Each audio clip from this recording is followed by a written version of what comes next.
નમસ્કાર, આપ જોઈ રહ્યા છો નેશન પ્લસ ન્યૂઝ. હું છું હિરલ આપની સાથે. સુરત રેલવે સ્ટેશન વિસ્તારમાં રેલવે સ્પેશિયલ ઓપરેશન ગ્રુપે આશરે 8 કિલોગ્રામથી વધુના ગાંજાના જથ્થા સાથે એક શખ્સની ધરપકડ કરી છે. આ ઓપરેશન દ્વારા પોલીસે નશાના કાળા કારોબારના નેટવર્કનો પર્દાફાશ કર્યો છે.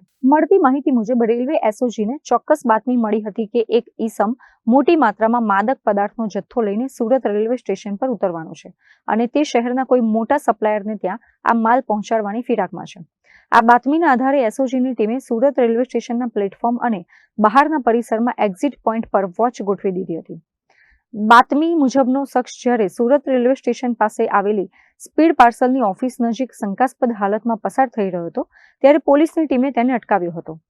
પોલીસને જોઈને આ ઈસમ ગભરાઈ ગયો હતો અને ભાગવાનો પ્રયાસ કર્યો હતો, પરંતુ સતર્ક પોલીસ જવાનોએ તેને કોર્ડન કરીને ઝડપી પાડ્યો હતો. જ્યારે તેની પાસે રહેલા થેલાની તપાસ કરવામાં આવી ત્યારે તેમાંથી કેફી પદાર્થ ગાંજાનો મોટો જથ્થો મળી આવ્યો હતો. પોલીસે તાત્કાલિક એફએસએલ ટીમની મદદ લઈને જથ્થાનું વજન અને ચકાસણી કરાવી હતી. ધરપકડ કરાયેલા આરોપીની ઓળખ નૃસિંહા સ્વાઈન તરીકે થઈ છે.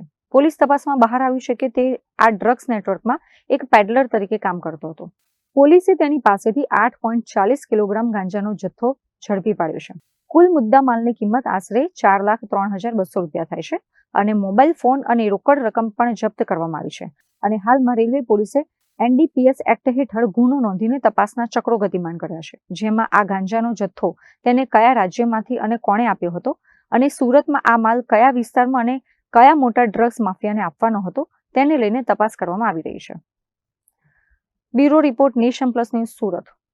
સમાચારોનો સતત અપડેટ મેળવવા માટે અમારી નેશન પ્લસ ન્યૂઝની યુટ્યુબ ચેનલને સબસ્ક્રાઇબ કરો, બેલ આઇકન દબાવો અને જોડાયેલા રહો ફેસબુક, ઇન્સ્ટાગ્રામ અને ટ્વિટર પર.